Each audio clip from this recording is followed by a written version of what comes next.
अच्छा करके दूसरे से सम्मान चाहना, दूसरे से अनुकूलता चाहना, यह ज्ञान की बात है, परमार्थ की बात नहीं। परमार्थ की बात यह है कि अच्छा करके यदि सामने वाला बुरा हमारे साथ व्यवहार करता है तो भी हम अच्छा करेंगे, क्योंकि हम उसके लिए नहीं कर रहे, हम भगवान के लिए कर रहे हैं। वो व्यक्ति अपने स्वभाव से हमें गाली दे रहा है, लेकिन अगर अवसर आया तो सबसे पहले हम दौड़कर उसका सहयोग करेंगे। ऐसी भावना होनी चाहिए। तुम्हें कोई प्यार दे संसार में, तुम्हें कोई सम्मान दे संसार में, ऐसी आकांक्षा रखना बिल्कुल गलत आकांक्षा है। ये घोर विष की पान करने की वृत्ति है। सम्मानम कल्याति घोर गरलम नीचापमानम सुधा। मैं तुम्हारे साथ अच्छा करूंगा और तुम हमारे साथ अगर गलत करोगे तो भी मैं तुम्हारे साथ अच्छा करूंगा। मैं आकांक्षा नहीं रखता कि आप मुझे सम्मान दें या हमें वाहवाही करें, इसलिए मैं नहीं करता। जब आप अच्छी साधना में पहुंचोगे तो आप गुरुमंत्र में ही टिक जाओगे। अधिक समय गुरुमंत्र में ही आपकी स्थिति रहेगी, क्योंकि गुरुमंत्र ही स्वरूप संबंध प्रकाशित करता है।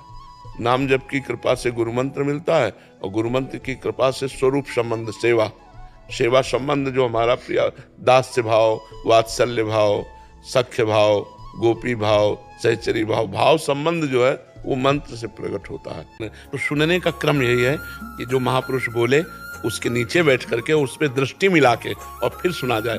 जैसे चातक जो है एक भी बूंद गिरा तो सीधे मुंह पे लेता है, ऐसे जो चातक श्रोता होता है एक भी शब्द निकला कान से लेके हृदय में बैठा लिया, ओ ये बात, और फिर उसका मनन किया और उसको स्थापित कर लिया अपने हृदय में। अब वो पूरे जन्म भर के लिए बात स्थापित हो गई, मनन करके, समझ करके। सुनने का क्रम यही है कि वक्ता की दृष्टि में दृष्टि हो और उनके चरणों में बैठ के सुना जाए, ये सुनने का क्रम है। जैसे 16 वर्ष के श्री सुखदेव जी हैं और 10,000 वर्ष के, लाखों वर्ष के महात्मा हैं, बड़े बड़े महात्मा हैं, सब नीचे बैठे हुए हैं और उनका एक बालू का सिंहासन, आसन बनाया गया, उस पर वो विराजमान है। तो सुनने का क्रम यही है कि जो महापुरुष बोले उसके नीचे बैठ करके उस पर दृष्टि मिला के और फिर सुना जाए। महापुरुषों के कथन को हमको समझना होगा। इन देहों से राग मिटाने के लिए कह रहे हैं, ना कि भगवान से।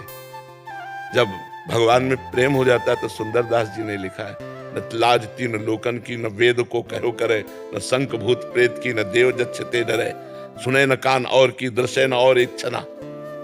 सुंदरदास जी कहते यही है भक्ति प्रेम लक्षणा। जो प्रेम किससे? भगवान से ना। तो विचार करो, जब पांच भौतिक देहधारी गुरु में आसक्ति कर लेने पर वो ब्रह्म में स्थित हो जाता है। गुरु आसक्त चित्त ही महान पुरुष हुए हैं। जितने हुए हैं महान पुरुष वो सब गुरु आसक्त चित्त हुए हैं। कोई भी महापुरुष हो उनको देखो अपने गुरु में कितने आसक्त है। ऐसे आसक्त महापुरुष जो समस्त देहों का राग त्याग दिए, अगर देहासक्ति ना करते, गुरु से प्यार ना करते मां की तरह, तो वो स्थिति प्राप्त ना होती। ऋषियों ने, जिन भक्तों ने सब रूप रस का त्याग करके संसार के शब्द स्पर्श रूप रस गंध का त्याग कर दिया, वो श्री कृष्ण रूप में अनुरागे, वो राम रूप में अनुरागे, तो क्या ये पांच भौतिक स्वरूप है? ये चिदानंद में स्वरूप है, सच्चिदानंद रूप है। ये बात समझना होगा। तो ये जगत क्या है? ये भगवान का मायाकृत रूप है। इन देहों में आसक्ति नहीं करना, लेकिन भगवान में परमासक्ति करना है।